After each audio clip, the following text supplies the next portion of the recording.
आप सभी को नमस्कार। भाषानामा के फेसबुक पेज पर आज के व्याख्यान में भाषानामा फेसबुक पेज की ओर से और स्वयं अपनी ओर से मैं आप सभी का हार्दिक स्वागत करता हूं कि आज के व्याख्यान के लिए आप सभी लोग उपस्थित हो रहे हैं इस लाइव में, जिसका विषय है नई कहानी आंदोलन। इसकी बातचीत शुरू हो या शुरू की जाए उसके पहले हम बहुत ही संक्षेप में नई कहानी के पहले के परिदृश्य को, क्योंकि नई कहानी के ही बारे में ये कहा जाता है कि वह कहानी की परंपरा का अगला पड़ाव है, विस्तार है। और यह भी कहा जाता है कि नहीं, उसने परंपरा के विरोध पर एक नई रचना दृष्टि का प्रस्ताव रखा या शुरुआत की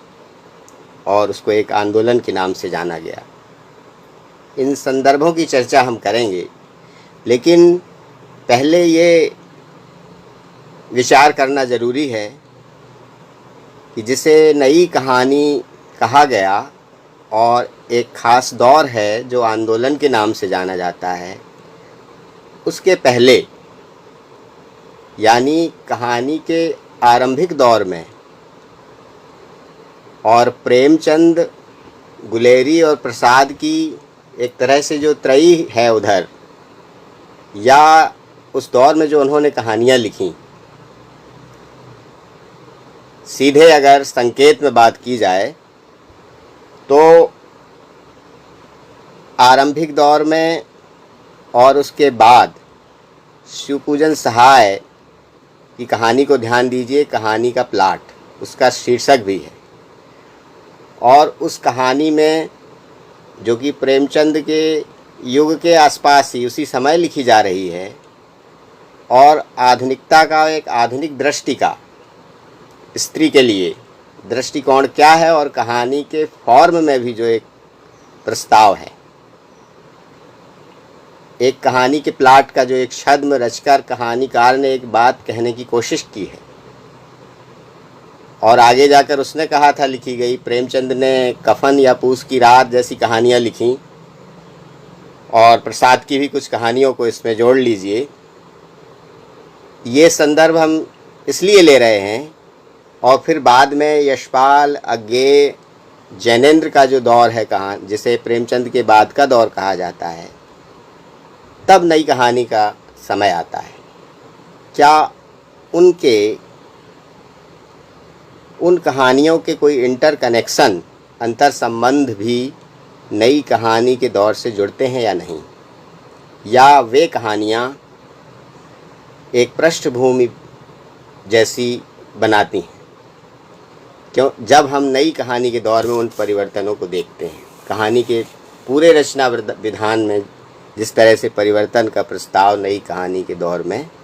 रखा गया या कहा गया। दूसरी बात, नई कहानी आंदोलन को समझने के लिए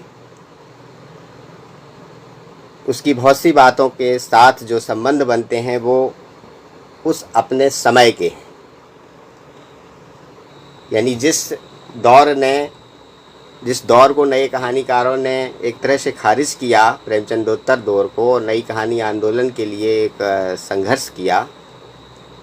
वो बातें अपनी जगह हैं। लेकिन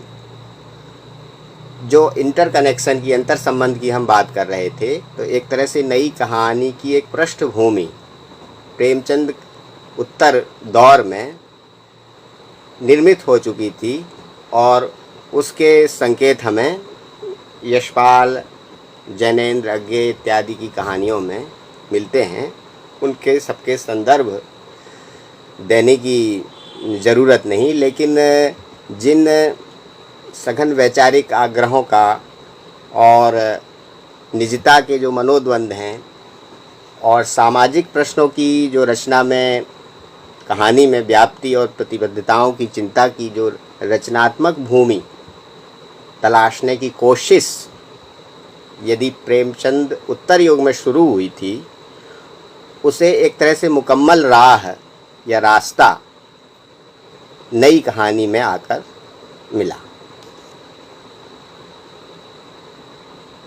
कहानी में आंदोलन का एक पहला दौर भी इसको कहा जाता है, क्योंकि इसके पहले जिस तरह की भी प्रवृत्तियाँ कहानी में आती हैं वो आंदोलन का आभास तो कही जा सकती हैं, पर वो कहानी के आंदोलन नहीं हैं। जैसे कि प्रगतिवादी दौर की कहानियों को लीजिए, प्रगतिशील कहानी जो कि एक 1936 में जो आंदोलन है वो केवल कहानी का नहीं है, और वो साहित्य की सभी विधाओं में चेतना और दृष्टि देने वाला एक आंदोलन है। इसलिए जो आंदोलन की जहाँ तक बात है वो नई कहानी का ही दौर है, जब वो एक आंदोलन की तरह हम उसको रूप देते हैं या उसकी चर्चा करते हैं। कहानी में प्रगतिशील धारा और इससे जो बाहर माने जाते थे कहानीकार प्रेमचंद उत्तर युग में, ये यानी जो कहानी का 1936 से 50 का समय है, जो परिवर्तित मूल्य कहानियों में दिखाई दे रहे थे, कहानी में परिवर्तन की इन जो दिशाएं बन रही थीं और उसके रचना विधान में जो एक आधारभूत संकेत हमें दिखाई दे रहे थे, वो एक नई दृष्टि का उभार जो ठीक उसके बाद 1950 के आसपास हो रहा था, होने लगा था, जो बाद में जाके 1955-56 के समय नई कहानी आंदोलन के रूप में एक तरह से स्थापित हो गया या जाना गया। तो ये बात जो हम कहना चाह रहे थे इधर की कहानी के इस आंदोलनात्मक रुख जिसको कहा गया, उसमें आज़ादी और विभाजन के बाद की, भारत के विभाजन के बाद की जो परिस्थितियां थीं, राजनीतिक सामाजिक परिस्थितियां, और जो बदलता हुआ समय था, परिवेश था, यानी वो एक दशक 40 के बाद से शुरू कर लीजिए या 47 के बाद से लेके नई कहानी का जो एक दशक का समय है, इस परिवेश की या इस समय की एक महत्वपूर्ण भूमिका नई कहानी के बनने में, जैसा कि कहा जाता है और माना भी जाता है, और आप सभी नई कहानी से वाकिफ़ हैं, उस दौर की बहुत सी कहानियाँ को पढ़ चुके हैं। तो नई कहानी का जो फलक है, कथा फलक है, वो बहुत व्यापक है और विविध भी है, और अगर उसको थोड़ा परिचय दिया जाए तो वो एक तरह का मध्यवर्गीय नगरीय जीवन से संबंध रखता है, और उस जीवन में आधुनिकता का जो आगमन हुआ, अनुगमन हुआ, उनसे जो मूल्य बदले, जीवन बदला, उनके प्रति एक दृष्टि है। कभी कभी वो आलोचनात्मक दृष्टि भी हो सकती है, और पारिवारिक सामाजिक स्तरों पर जो संबंधों में बदलाव है उसकी पहचान भी है। व्यवस्था तंत्र में जो पाखंड या भ्रष्टाचार आ रहा है और इस तरह की विसंगतियाँ और विडंबनाएँ, इनके प्रति जो एक आक्रोश है वो भी नई कहानियों में दिखाई देता है। यानी आज़ादी के बाद का एक नव निर्माण का उल्लास भी है, और जल्दी ही, क्योंकि आज़ादी कोई ऐसी चमत्कारिक चीज़ भी नहीं थी कि तारीख बदलते ही सब कुछ अच्छा हो जाएगा, बदल जाएगा। तो उन आशाओं पर अगर अंधेरे के बादल मंडराने लगे थे तो आक्रोश और मोह भंग का स्वर भी उस समय कहानियों में शुरू हो चुका था। और इसलिए अगर एक तरफ नगर कथाएं थी तो दूसरी तरफ ग्राम कथाओं की बात भी हो रही थी। ग्राम परिवेश भी और आंचलिकता और कस्बों का जीवन भी कहानियों में दिखाई दे रहा था। विषय वस्तु, कहानी के कथ्य इतने विविध थे उतनी ही जो विशिष्टता थी वो शिल्प और भाषा के प्रयोग में भी नई कहानियों में देखी जा रही थी। इसके विविध रूप हैं और इस पर एक व्यापक चर्चा हो रही है। जब हम नई कहानियों की उपलब्धियों को देखेंगे तो उसमें ये पक्ष ज़रूर महत्वपूर्ण होगा कि कहानी की भाषा इसके पूर्व की कहानी की भाषा से कैसे बदली, और जहाँ तक प्रवृत्तियों की बात है उनके विस्तार में यदि ना जाएं तो जिस तरह से यथार्थवाद का रूप बदल रहा था और अस्तित्ववाद कहानियों में दिखाई दे रहा था, अलगाव या अकेलेपन के प्रभाव पर कहानियाँ लिखी जा रही थीं और उनकी आलोचना भी हुई कि ये कितनी भारतीय सच्चाई की कहानियाँ हैं या नहीं हैं, और वह भारतीय परिवेश में भी अकेलेपन या अलगाव की चीज़ें कहानियों में दिखाई देती हैं। यदि इस चर्चा के साथ कुछ संकेत भी करते चलें, मध्यवर्गीय और नगरीय जीवन की कहानियों में इस अकेलेपन और अलगाव की अस्तित्ववाद की चर्चा तो बहुत सी कहानियों के संदर्भ में आप सुनते ही आए हैं, सुनी जाती रही हैं। लेकिन ज़रा ऐसी कहानियों को देखिए जिनकी इस तरह से चर्चा नहीं प्रायः होती है। जैसे रेणु की ही कहानी तीसरी कसम को लीजिए, उसकी तमाम चर्चाएं हैं और आंचलिकता है, प्रेम की वो बहुत अनूठी कहानी है, वो सब बातें बहुत ज्ञात हैं और सुनी हुई हैं। लेकिन एक भारतीय जीवन की परिस्थितियों का संदर्भ यदि हीराबाई के जीवन में देखा जाए तो हीराबाई एक ऐसी स्त्री है जो सामाजिक अलगाव और अकेलेपन की पीड़ा से गुजर रही है। इतने संकेत से शायद आप ये बात समझ रहे होंगे कि यह भारतीय परिवेश का अकेलापन या अलगाव है, जिसे शायद ग्राम या आंचलिक कथाकार उन संदर्भों में उन्हें देख रहे थे। यह वास्तविक था, सच्चा था, अपनी परिस्थितियों के देन था। कोसी के घटवार कहानी को भी इस संदर्भ में लिया जा सकता है, जिसकी इस संदर्भ में चर्चा बहुत होती है। तो बहुत सी प्रवृत्तियाँ थीं और ये प्रभाव थे और आधुनिकतावाद के प्रभाव से आए। और जहाँ तक प्रेमचंद के उत्तर युग में जो कहानी में एक तरह का विचारधाराओं का एक रचनात्मक तनाव जो उनकी बुनियाद में है, वो नई कहानी में यथार्थ की अतिरिक्त बनावट में नहीं, यानी विचारों का कोई ऐसा आरोपण आप वहाँ नहीं देखेंगे। एक गढ़ी और कल्पित स्थिति के बजाय अनुभूत यथार्थ, अनुभव से पाया गया यथार्थ प्रामाणिक तौर पर व्यक्त होता है। और कहानी में व्यक्ति के जरिए से, यानी यह बहुत सरलीकरण होगा कि व्यक्तिवाद था या समाज की कहानियाँ लिखी जा रही थीं, बल्कि ये देखिए कि व्यक्ति के जरिए समाज तक वो पहुँच रही थीं। और इस अर्थ में नई कहानी में व्यक्ति और समाज वाला जो एक रूढ़ बंटवारा था,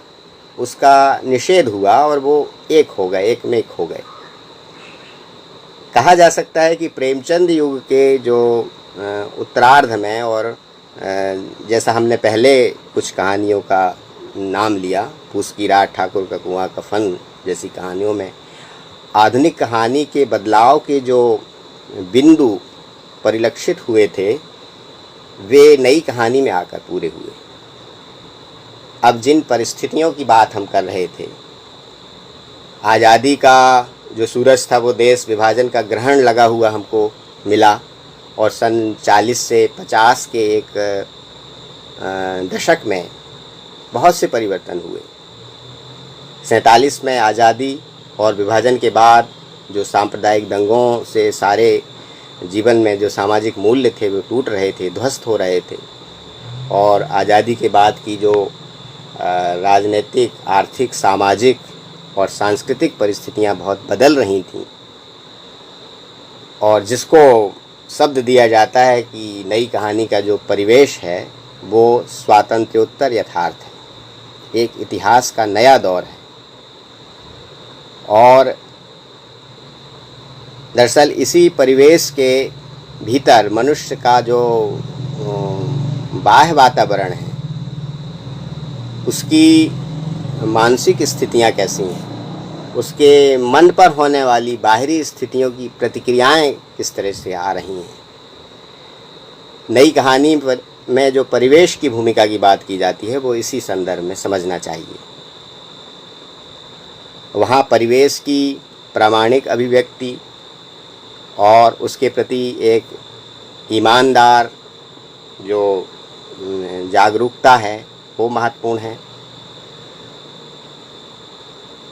एक राजेंद्र यादव का कथन यदि हम उद्धृत कर दें तो उससे बहुत संक्षेप में उस दशक की परिस्थितियों के बारे में हमको अंदाज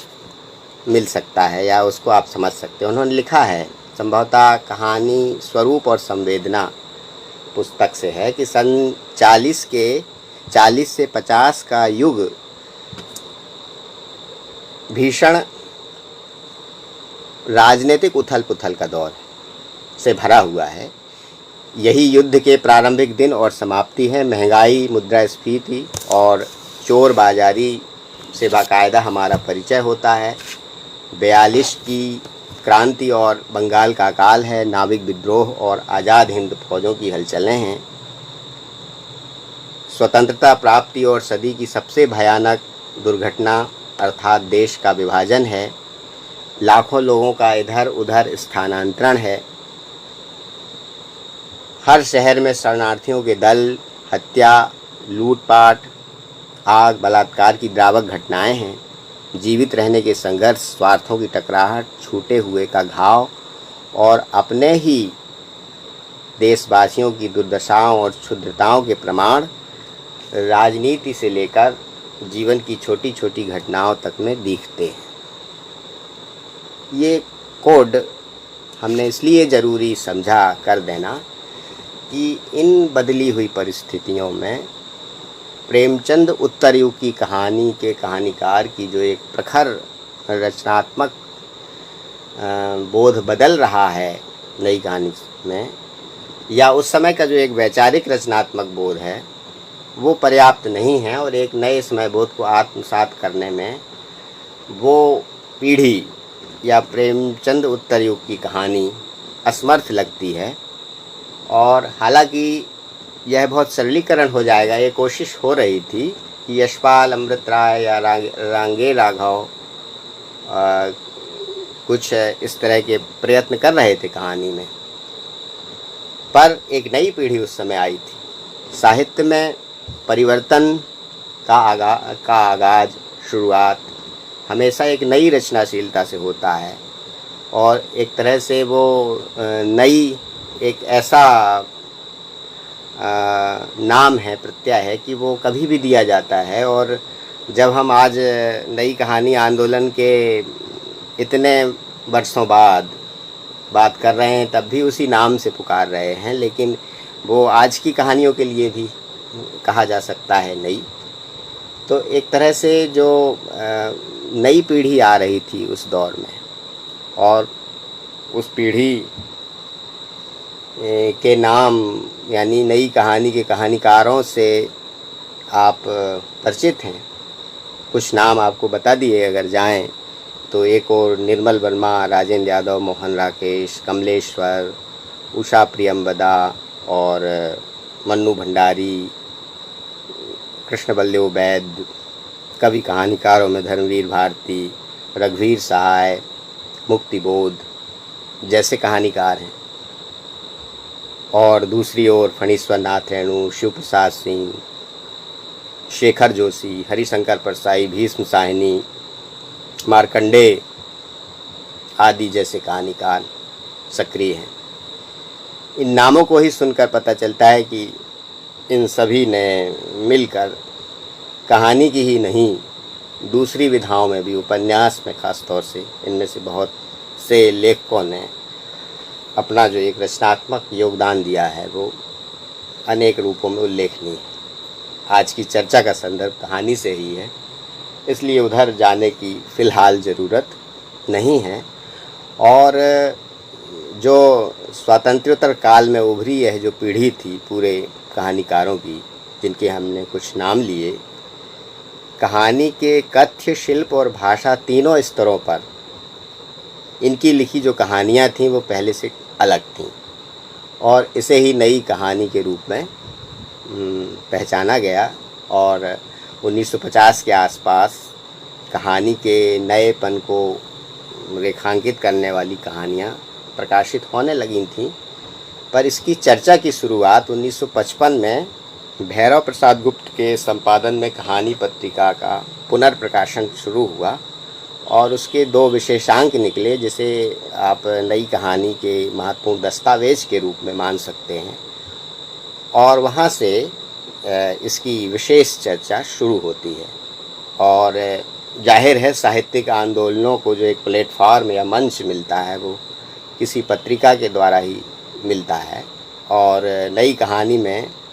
के कहानीकारों को इस पत्रिका के माध्यम से मंच मिला। बाद में नई कहानियाँ भी राजकमल प्रकाशन से शुरू हुई थी और एक आंदोलन जैसा वातावरण तैयार हुआ और इसके लिए सम्मेलन भी हुए थे। और राजेंद्र यादव और मोहन राकेश के जो संग्रह आए थे, नए बादल मोहन राकेश का था और जहाँ लक्ष्मी कैद है राजेंद्र यादव का था। इनकी भूमिकाओं में भी नई कहानी के बारे में कुछ बातें थीं और इसके संकेत थे इस आंदोलन के। और जिस पड़ाव को, जिस दौर को नई कहानी आंदोलन से जाना गया, उसे आलोचक, क्योंकि नई कहानी में कहानी की आलोचना की भी एक विधिवत शुरुआत हुई और जिसमें आलोचक थे और जो कहानीकार थे वे स्वयं भी इस काम में अपना योगदान दे रहे थे। आलोचनाएं भी वो लिख रहे थे और इसको जो है 53-54 से और लगभग 68-70 तक की समय को इसकी सीमा या इसका काल अवधि कह सकते हैं। और वैसे भी कोई भी साहित्यिक यात्रा हो विधाओं की, वो कोई तिथियों से एकदम स्पष्ट नहीं होती या उसको तिथियों से विभाजित करना एक मुश्किल काम होता है। और एक अर्थ में वो ठीक भी नहीं है कि हम एकदम तारीख से उसको कह दें। और इसे कुछ शिथिलता देकर, यानी कुछ उदार होकर ही स्वीकारना चाहिए कि किसी भी दौर का समय कब से कब तक है। तो एक तरह से जो नई कहानी के दौर में लेखन का कहानी के प्रति जो एक वातावरण पैदा हुआ, निर्मित हुआ, और कहानी विधा को कविता के साथ, क्योंकि ऐसा भी कहा जाता है कि नई कविता आंदोलन, क्योंकि कविता में तो बहुत से आंदोलन हुए थे काव्य धारा में, उसका एक लंबा इतिहास। और लेकिन कहानी में यह पहली बार हुआ था और नई कविता के प्रभाववश हुआ था। और नई कविता आंदोलन से कहानी में भी इस आंदोलन का संबंध जोड़ा जाता है कि जैसे कविता नई हो रही थी उसी तरह से कहानी भी नई हो रही थी। और जैसा हमने अभी चर्चा और उसकी रचना दृष्टि शिल्प पर बात की, तो वो परिवर्तन बहुत से कविता के प्रभाव से भी हो रहे थे। नई कहानी में बिंब, प्रतीक और संकेतों का यदि आप प्रभाव देखते हैं जो इसके पहले इस तरह से नहीं था, वो आप कविता के प्रभाव का से आया हुआ मान सकते हैं। और एक उस वातावरण को रेखांकित करने वालों में आलोचकों की एक पीढ़ी भी उस समय तैयार हुई, बनी, जिन्होंने कथा आलोचना में बहुत महत्वपूर्ण योगदान अपना दिया, जिसमें नामवर सिंह, सुरेंद्र चौधरी, धनंजय वर्मा, देवी शंकर अवस्थी और मधुरेश जैसे कहानी के जो व्याख्याकार हैं, आलोचक हैं, उनके नाम लिए जा सकते हैं।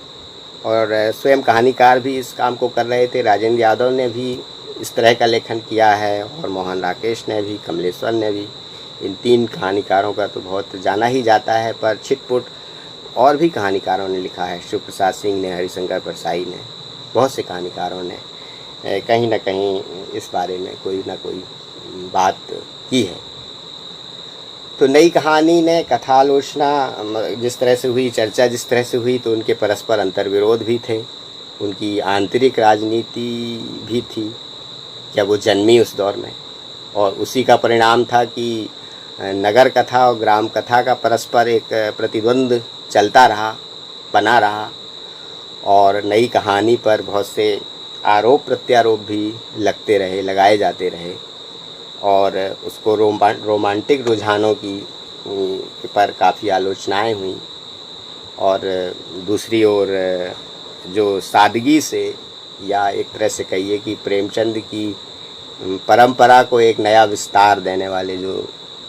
कहानीकार थे वो उपेक्षित हो रहे थे, और रोमांटिक रुझानों वाले कहानीकारों को ज़्यादा चर्चा में लाया जा रहा था। और मोहन राकेश, राजेंद्र यादव और कमलेश्वर की त्रयी भी नई कहानी की रूप में प्रसिद्ध हुई थी। और कुल मिलाकर जो वातावरण बन रहा था वो कहानी को पहली बार इतनी चर्चा और केंद्रितता मिल रही थी। प्रेमचंद ने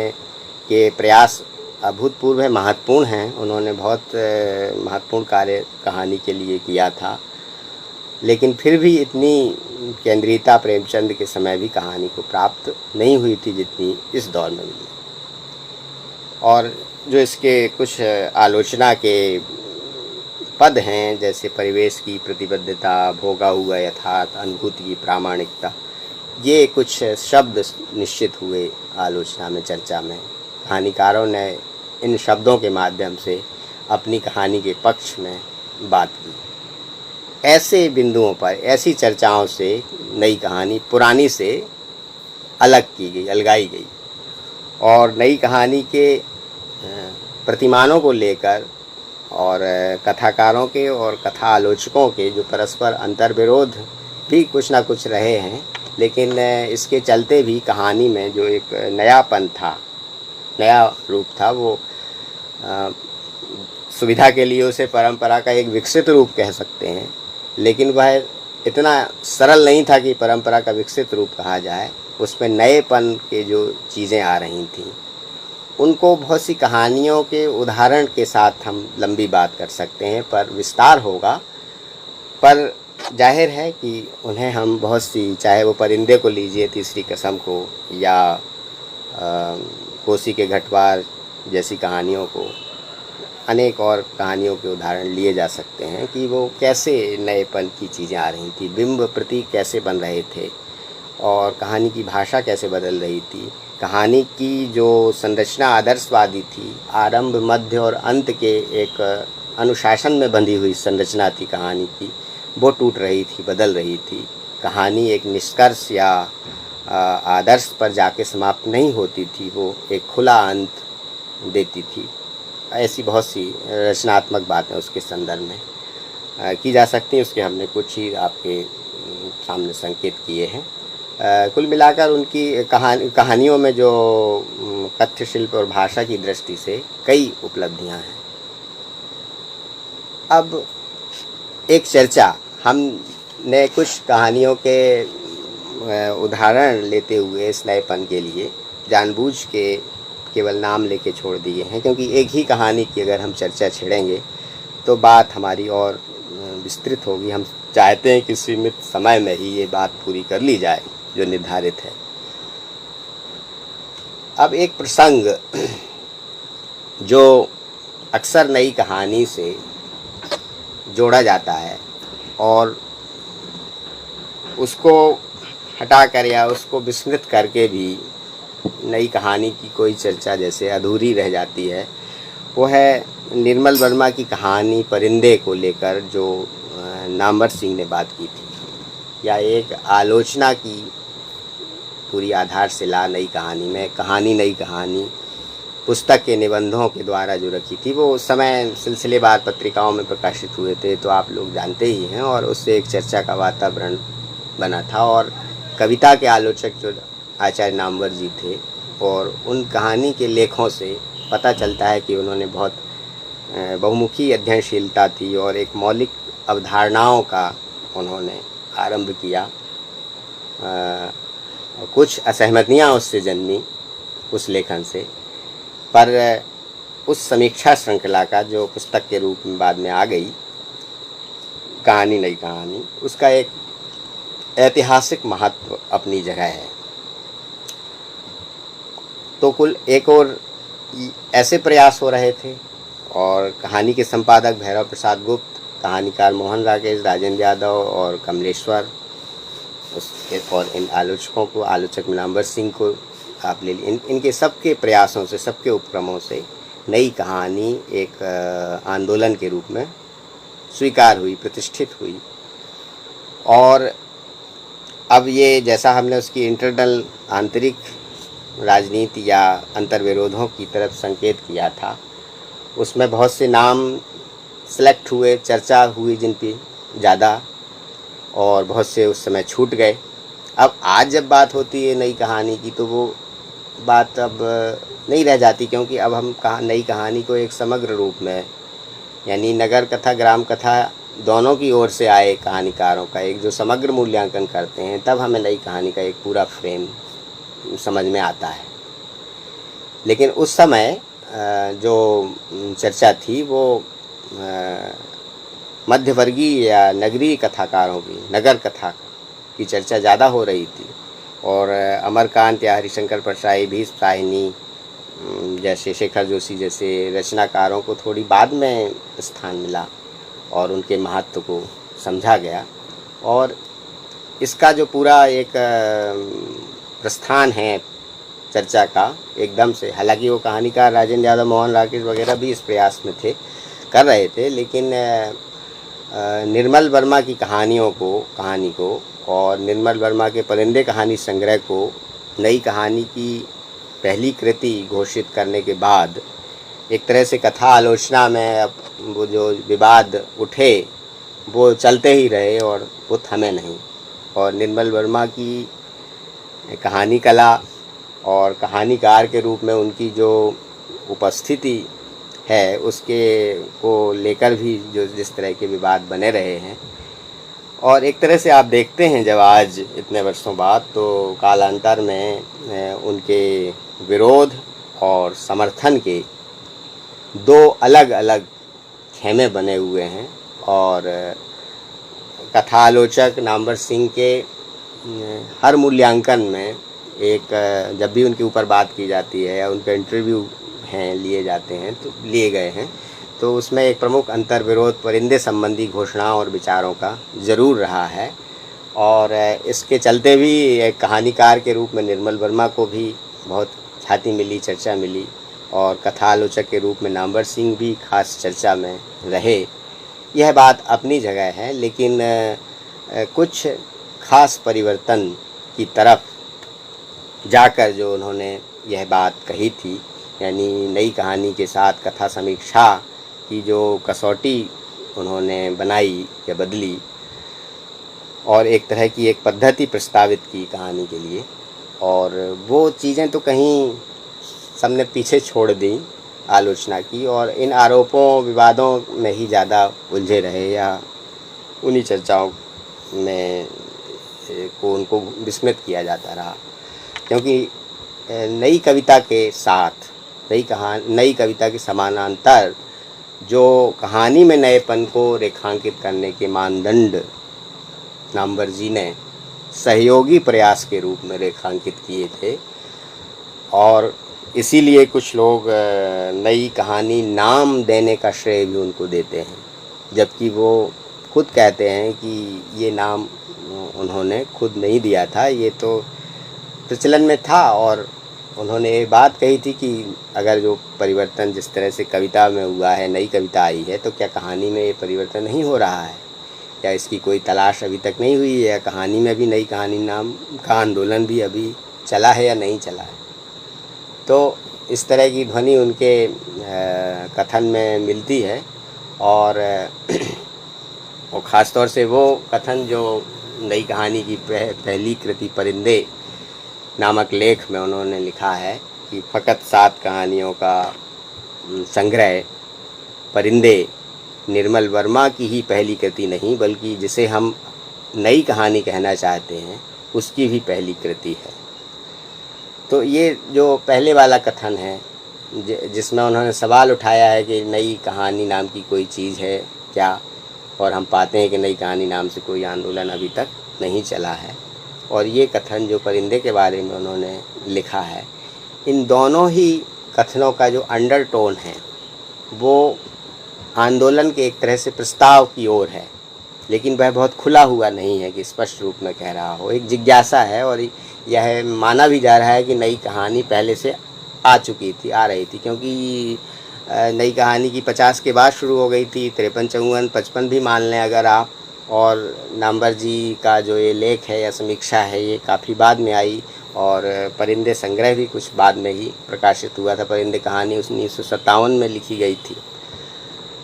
तो इन सब चीज़ों को भी ध्यान में रखा जाए तो एक तरह की जिज्ञासा है इसमें एक, और उस आंदोलन को पहले से ही मौजूद होने का एक स्वीकार का भाव है, और वे जैसे उसकी एक दिशा निर्दिष्ट कर रहे हैं। और ऐसा लगता है कि जैसे उठाया गया प्रश्न अपने उत्तर की ही जैसे टोन में कभी कभी होता है, और उसकी जो ध्वनियाँ होती हैं वो कई दिशाओं में समझी जा सकती हैं। तो भले ही ये कथन एक प्रश्न सूचक जैसा है, लेकिन बाद में ये दोनों लेख कहानी के नववर्षांक 1957 में और फिर बाद कृति में 1960 में प्रकाशित हुए थे। और एक 1955 में कल्पना में दुष्यंत कुमार ने एक लेख लिखा था, नई कहानी परंपरा और प्रयोग। ये पहले मान सकते हैं आप, जिसमें नई कहानी नाम का पहला उल्लेख माना जाता है कि उन्होंने किया था। और जैसा कहा गया है कि ये अब थोड़ा सा कि नामवर जी ने उसका नामकरण कर दिया, या दुष्यंत कुमार ने किया, या मोहन राकेश, कमलेश्वर, राजेंद्र यादव ने जो भूमिकाएं लिखी थी या चर्चा की थी, या इस तरह के जो सम्मेलन हुए थे उनमें आई। तो कुल मिलाकर नई कहानी एक आंदोलन हो चुका था, बन चुका था, और उसको एक स्वीकार था, समर्थन था, रचनात्मक समर्थन सभी कहानीकार उसको दे रहे थे। और एक तरह से वो नई कहानी को एक बेहतर विकल्प के रूप में जिस तरह से संकेत किया है नामवर जी ने भी अपनी आलोचना में। तो अब प्रश्न उठा कि नामवर जी ने जो कहानियों की चर्चा की थी या निर्मल वर्मा को उसको में केंद्र में रखा था, तो क्या सिर्फ पूरी नई कहानी के जो प्रतिमान थे, बेशक जो नयापन रेखांकित किया परिंदे को लेकर या निर्मल वर्मा की कहानियों को लेकर, वो कहानी में एक तरह से पहली बार था, लेकिन अपनी परंपरा के विस्तार के रूप में और कहानी के दूसरे जो जीवन के कोने हैं, संदर्भ हैं, और किसी अर्थ में वो छोड़े नहीं जा सकते, उनको विस्मृत करके किसी भी साहित्यिक दौर की बात पूरी नहीं हो सकती। ठीक है कि वो भी एक ज़रूरी था, और रचनाशीलता जिस तरह से बदलती है अपने प्रतिमानों को, वो निर्मल वर्मा में दिखा और बहुत से कहानीकारों के यहाँ दिखा उस तरह की परंपरा के, आधुनिकता बोध के। लेकिन और जो दूसरा मतलब कहानी का हिस्सा है, नई कहानी का, जिसका संकेत हम पहले कर चुके हैं, फिर से उसके नाम लेने के, जिनको ग्राम कथा के रूप में विभाजित कर दिया गया, आंचलिकता के रूप में कह दिया गया, या परसाई या भीष्मतायनी की कहानियों को लीजिए, अमरकांत की कहानियों को लीजिए, तो उन सब को मिलाकर ही नई कहानी का पूरा वृत्त बनता है, जो शायद उस समय पूरी सशक्त चर्चा जिस तरह से होना चाहिए थी तो वो नहीं हुई। और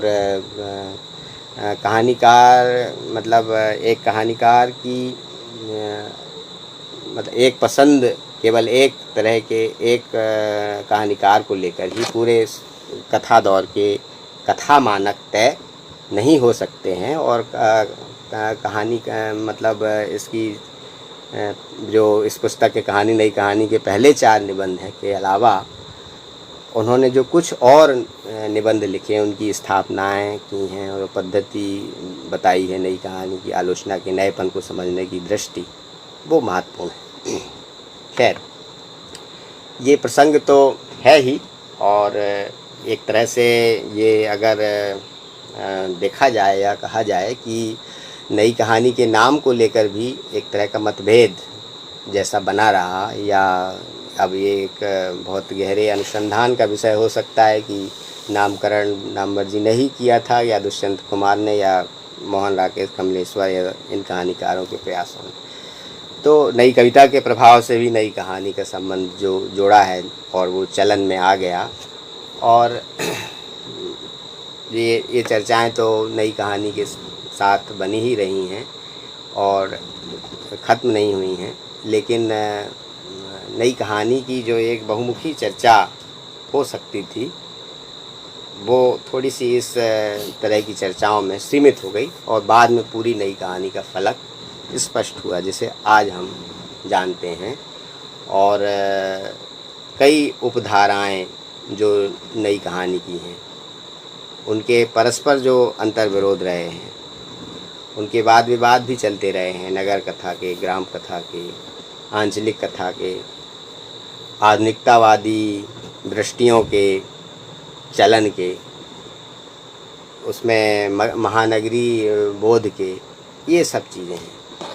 तो आज इतने वर्षों बाद जब स्वातंत्र्योत्तर काल के इस पहले कथा उन्मेष को,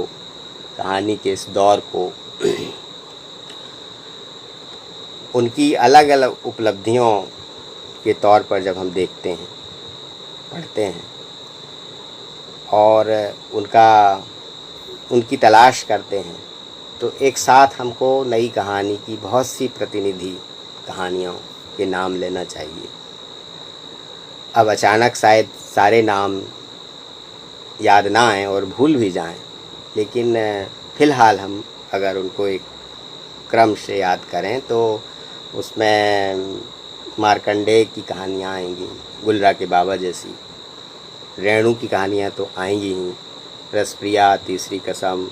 लाल पान की बेगम जैसी कहानियाँ, भीष्म साहिनी की चीफ की दावत और अमृतसर आ गया है जैसी कहानियाँ याद की जाएंगी, अमरकांत की डिप्टी कलेक्टरी ज़िंदगी और जौंक और दोपहर का भोजन जैसी कहानियाँ याद की जाएंगी, मोहन राकेश की निष्पाल या एक और ज़िंदगी या उससे ज़्यादा महत्वपूर्ण मलबे का मालिक जैसी कहानी को याद किया जाएगा, कमलेश्वर की राजा निर्वंशिया तो है ही, खोई हुई दिशाएं जैसी भी कहानी है, निर्मल वर्मा की तो परिंदे है ही, उसकी तो बात हुई ही है, और निर्मल वर्मा की दूसरी भी कहानियाँ उतनी महत्वपूर्ण हैं जो विदेशी पृष्ठभूमि पर भले ही लिखी गई हों, लेकिन वे नई कहानी के एक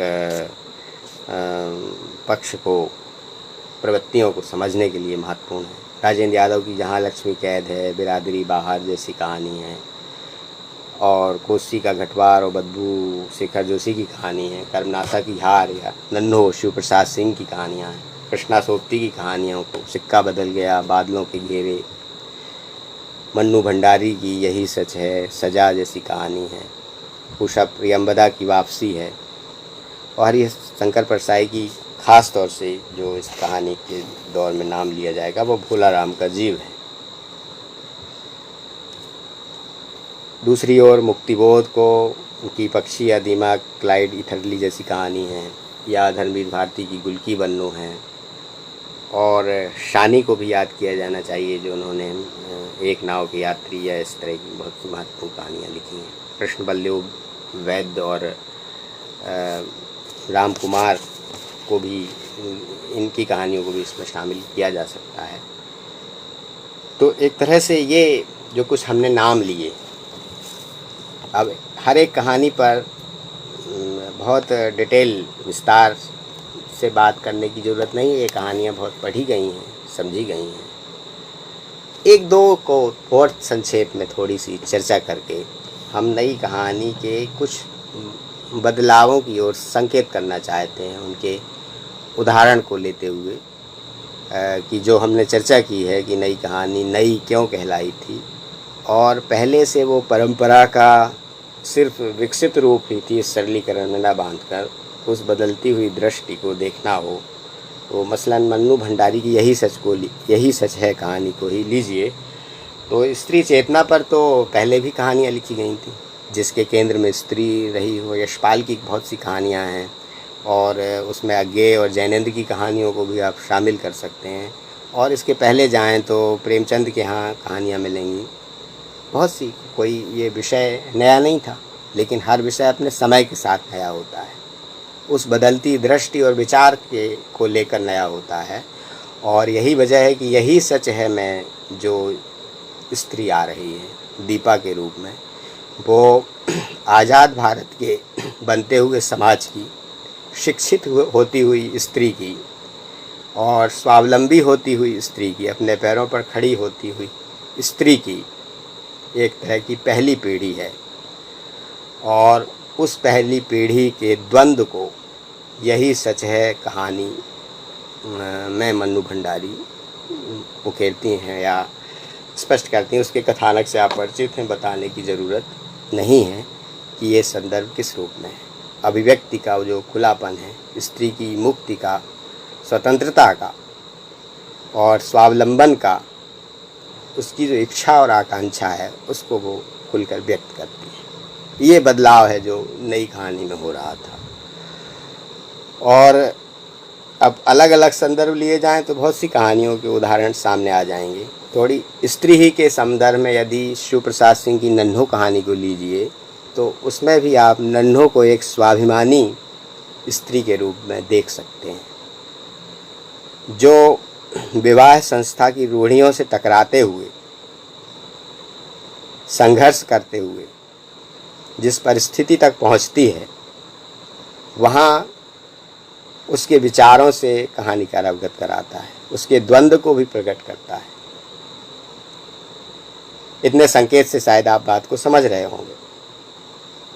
और रचना विधान की दृष्टि से, बिंब को ग्रहण करने, प्रतीक को ग्रहण करने की दृष्टि से भी इन कहानियों के उदाहरण लिए जा सकते हैं। जैसे नन्हो कहानी के अंत में देखिए, दिए की लौ जटामासी के फूल की तरह दो भागों में बट गई। नन्हो राम सुभग का जाना ना देख सकी, किवाड़ तो बंद कर लिए लेकिन सांकल न चढ़ा सकी। ये संकेत है नई कहानी के, जो आपको अंत में ले जाकर बहुत से प्रश्नों के साथ छोड़ देते हैं विमर्श के लिए, चर्चा के लिए, क्योंकि ये नई कहानी के दौर की कहानी है। ये क्लोज्ड एंड की कहानी नहीं है, प्रेमचंद या उसके बाद के युग की कुछ आदर्श देती हो। हालांकि आदर्श यहाँ भी है, एकदम खत्म नहीं हो गया है। तो रचना विधान के स्तर पर भाषा को लेकर और शिल्प परिवर्तन को लेकर कई कहानियों के उदाहरण लिए जा सकते हैं, जिनमें एक शिल्प की नई प्रयोगशीलता साहित्य कहानी में पहली बार आ रही है, या पहली बार नहीं भी आ रही है तो वो एक नए रूप में उद्घाटित हो रही है। और इन सब कहानियों में जिनके हमने कुछ नाम लिए, उनमें अब जैसे राजा निर्वंशिया को लीजिए। राजा निर्वंशिया कहानी में भी आप शिल्प की एक प्रयोगशीलता, एक समानांतर कहानी के शिल्प की, जो बाद में कई बार जो है कहानी में प्रचलित हुई, वो राजा निर्वंशिया में पहली बार व्यक्त हुई थी। और तीसरी कसम कहानी को भी कथा सौंदर्य को बढ़ाने में, अभिवृद्ध करने में उसके शिल्प की महत्वपूर्ण भूमिका है, जिसमें एक लोक कथा के जरिए हीरामन और हीराबाई की कहानी को एक बल मिला है अभिव्यक्ति का। कथाकार ने उसके सहारे अपनी सारे संदर्भों को उद्घाटित किया है। तो कहानियों में ये शिल्प की जो एक महत्वपूर्ण भूमिका है, क्योंकि कोई भी अंतर्वस्तु एकदम नई ना हो, लेकिन वह शिल्प की नवीनता से, अपने समय के दबावों से कहानी में नई होती है। और यह संदर्भ नई कहानी के दौर की अनेक कहानियों ने प्रमाणित किया, और उनके रचना संदर्भ में उनकी एक व्यापक चर्चा के साथ ये सारी बातें स्पष्ट हो सकती हैं, जिसके हमने थोड़े से आपके सामने संकेत किए हैं। एक थोड़ी सी चर्चा, क्योंकि यह वर्ष रेणु की जन्म शती का भी है, अभी हाल ही में संपन्न हुई है, और रेणु का जो योगदान है एक आंचलिक कथाकार के रूप में, एक तरह की एक जो ग्राम कथा, क्योंकि आंचलिक कहानी की भी शुरुआत हुई थी, और जहाँ नगर कथा और ग्राम कथा का परस्पर विवाद था, उसी तरह से नगर कथा के भीतर आंचलिक कथा का भी एक तरह का जो विवाद था या परस्पर विरोध था वो बना हुआ था। तो इस दृष्टि से देखें कि कुछ कहानीकार तो ऐसे हैं जो आंचलिकता के सहारे प्रेमचंद के यथार्थबोध के ढंग से कहानी लिखना पसंद करते हैं, और वो चेतना उनके यहाँ मिलती है। जैसे शिव प्रसाद सिंह, नन्नो कहानी का भी उदाहरण लिया, और शेखर जोशी की भी कहानी को भी आप इस कहानियों को भी इस तरह से शामिल कर सकते हैं। और दूसरी ओर रेणु हैं जो इस अंदाज में अनूठे हैं विशुद्ध आंचलिकता की दृष्टि से, क्योंकि पूरे एक शिल्प की निर्मिति कहानी की भाषा के साथ, कहानी की कहन के साथ जितनी संबद्ध होकर कहानी के साथ रेणु के यहाँ आती है, तो ठीक है कि आंचलिकता उनके लिए एक रूढ़ शब्द हो चुका है। उसके बहुत से पक्ष और भी हैं, जैसा हमने कुछ एक संकेत भी किए।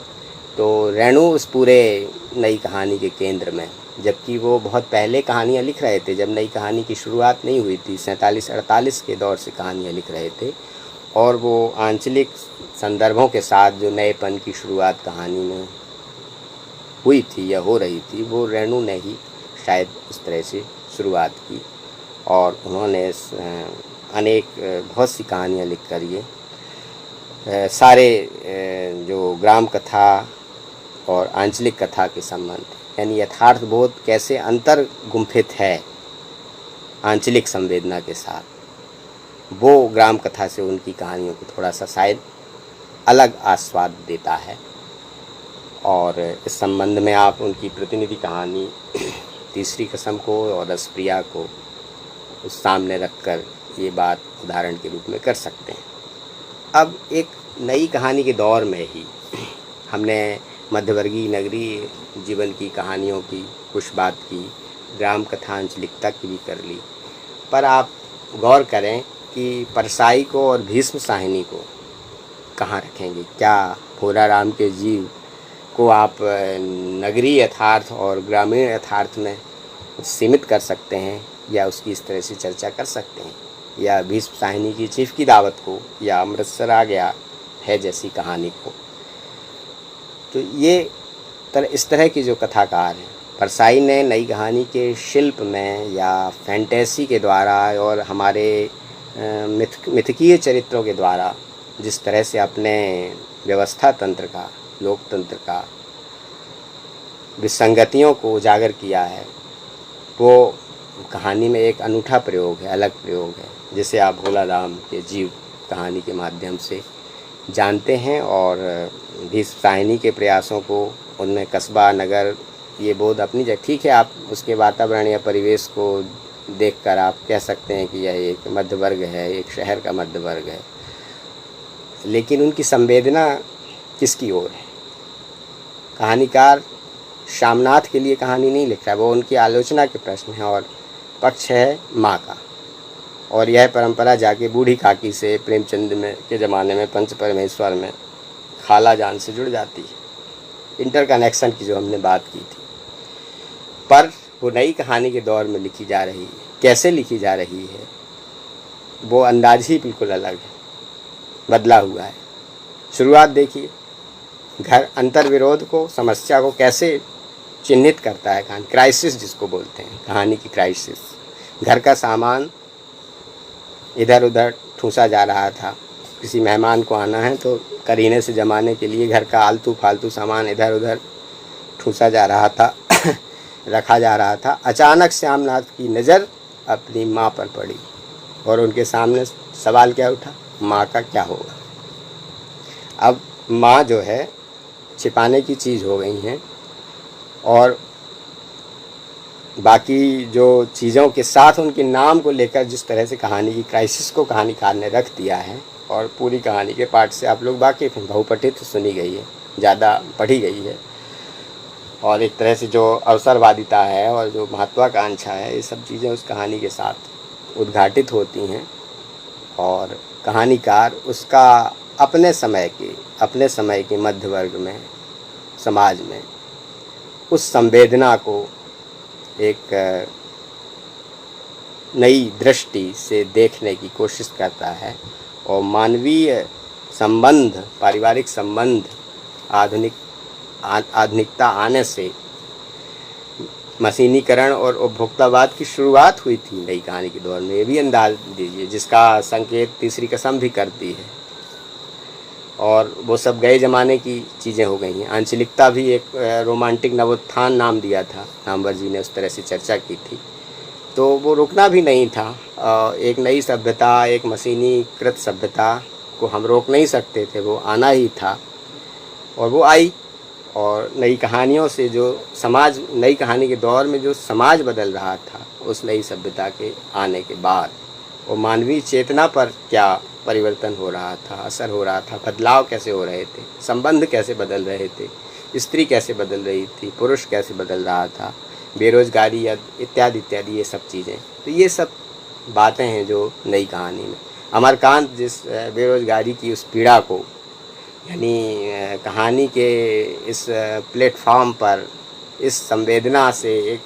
बिल्कुल निम्न वर्ग या मध्य वर्ग भी कह लीजिए, निम्न मध्य वर्ग के जीवन की जिस सच्चाई से व्यक्त करते हैं डिप्टी कलेक्टर कहानी में, और निचले वर्ग की पीड़ा जो ज़िंदगी जोंक में जिस तरह से कहानी, ये जो पूरा फलक नई कहानी का बन रहा है, बदल रहा है। तो इन सब से पूरा एक चित्र या एक समग्र रूप नई कहानी का बनता है, जो कुछ उदाहरण लेते हुए हमने आपके सामने चर्चा करने की कोशिश की। और फिर नई कहानी के एक उतार का दौर है, जब आधुनिकतावादी चलन में या कुछ इस तरह के प्रभाववश संबंधों की कहानियाँ बहुत लिखी गई नई कहानी को। यानी अगर आप ग्रामीण जीवन की कहानियों को भी देखें तो वहाँ भी संबंधों के साथ यथार्थ के उद्घाटन की बात है। नन्हों को ही देख लीजिए या कोसी के घटवार को देख लें, तीसरी कसम को, और उधर तो राजेंद्र यादव, मोहन राकेश की और उषा प्रियंवदा की वापसी कहानी है, या परिवार का चित्र है, या स्त्री पुरुष संबंधों की बहुत सी प्रेम कहानियाँ भी हैं नई कहानी के दौर में। तो प्रेम को भी एक मानवीय आधार से, एक नई दृष्टि से, और पहले की जो रूढ़ियाँ थीं उनसे अलग जो देखने की एक कोशिश जो हो रही है, इससे जो पूरी नई कहानी का जो समय उसमें बोलता है, मौजूद है, वो तो है ही। लेकिन जब ये सीमित होने लगा इन संबंधों की कहानियों में, ऊब कुंठा और अकेलेपन की ही कहानियाँ ज़्यादा लिखी जाने लगीं, और फिर एक जो नई पीढ़ी आ रही थी और नई कहानी की संवेदनाओं का जो एक और विस्तार हो रहा था, तो उसका विरोध भी हो रहा था। तो आगे के दौर में, यानी साठोत्तरी दौर में, नई कहानी के बाद के दौर में बहुत से कई कथा आंदोलन आए, और उन आंदोलनों को आप कह सकते हैं कि आए और गए वाले आंदोलन थे। लेकिन एक अकहानी या साठोत्तरी कहानी, जिसे समकालीन कहानी के नाम से भी जाना गया, आंदोलन की शुरुआत हुई। फिर महीप सिंह का सचेतन कहानी है, या बहुत से और सक्रिय कहानी वगैरह आंदोलन, समांतर कहानी आंदोलन है, फिर जनवादी है। तो एक तरह से आंदोलनों का एक दौर चलता रहा करीब 2 दशकों तक, 80 के दशक तक, या 80 के बाद के समय तक, 90 दशक तक ये सिलसिला बना रहता है। आज ये वक्त नहीं है, समय नहीं है कि हम उन आंदोलनों के बहुत विस्तार में जाएं, उनकी उपलब्धियों और सीमाओं को देखें। लेकिन ये ज़रूर है कि 90 के बाद उन आंदोलनों से मुक्त होकर कहानी की एक नई रचनाशीलता का आरंभ भी होता है, जिसे आप 90 के बाद देख सकते हैं। और आंदोलन की घेराबंदी से कहानी मुक्त होती है, और उसको कहानी का एक उन्मुक्त पथ कह सकते हैं। बल्कि हमने उसके 90 के बाद के कथा समय को, जो लगभग 3 दशकों का है मान सकते हैं, 90 के बाद से आज तक को उन्मुक्त कहानी कहने का प्रस्ताव दिया है, लेकिन आज उस पर चर्चा का संबंध नहीं है। आज की बात तो केवल नई कहानी पर ही थी। तो उन्मुक्त पथ से आशय हालांकि किसी आंदोलन का नहीं है, ना ही किसी विचार या प्रवृत्ति का उस तरह का है। कहानी की जो संपूर्ण रचनाशीलता है, लंबी कहानी के फॉर्म में, छोटी कहानियों के फॉर्म में, और अंतर्वस्तु और कहने का जो भाषा रूप फिर से जो बदल रहा है, वो हमको 90 के बाद की कहानियों में ख़ास तौर से दिखाई देता है। इसलिए उसको एक उन्मुक्त रचनाशीलता नाम दिया जा सकता है। तो आज हम जब एक समग्र रूप में देखते हैं कि कहानी का एक पूरी यात्रा में एक बड़ा महाप्रस्थान यदि प्रेमचंद के समय हुआ, तो दूसरा जो पूर्व पीठिका प्रेमचंद उत्तर युग में बनी, जिसकी पूर्ण रूप से एक उद्घोष या विस्फोट कहिए रचनात्मक, वो नई कहानी आंदोलन के दौर में हुआ, एक दूसरा महत्वपूर्ण प्रस्थान। और फिर बाद में आप मान सकते हैं कि 90 के बाद की कहानियों में वो एक प्रस्थान दिखाई देता है, जिसके पथ पर कहानी आज भी चलती चली जा रही है। आपने बहुत ध्यान से हमको आज की चर्चा में सुना, बहुत आभार और धन्यवाद। और पुनः भाषानामा फेसबुक पेज के आयोजकों को और आप सभी श्रोताओं को जो इस समय जुड़े और चर्चा को सुनते रहे, आप सभी का बहुत बहुत आभार और धन्यवाद। आपने बहुत सी टिप्पणियाँ इसमें भेजी हैं, जिन्हें हम अपनी चर्चा के क्रम में देख नहीं पाए हैं, और उन पर हमारी नज़र जाती रही है। और फेसबुक में तो ये सिलसिला अभी चलता रहेगा, और हम इनको पढ़ेंगे और कोशिश करेंगे कि आपकी कही बातों को पढ़ें, और उन पर अगर ज़रूरी हो हमें कुछ उत्तर देना तो देने की भी हम कोशिश करेंगे। पुनः बहुत बहुत आभार और धन्यवाद।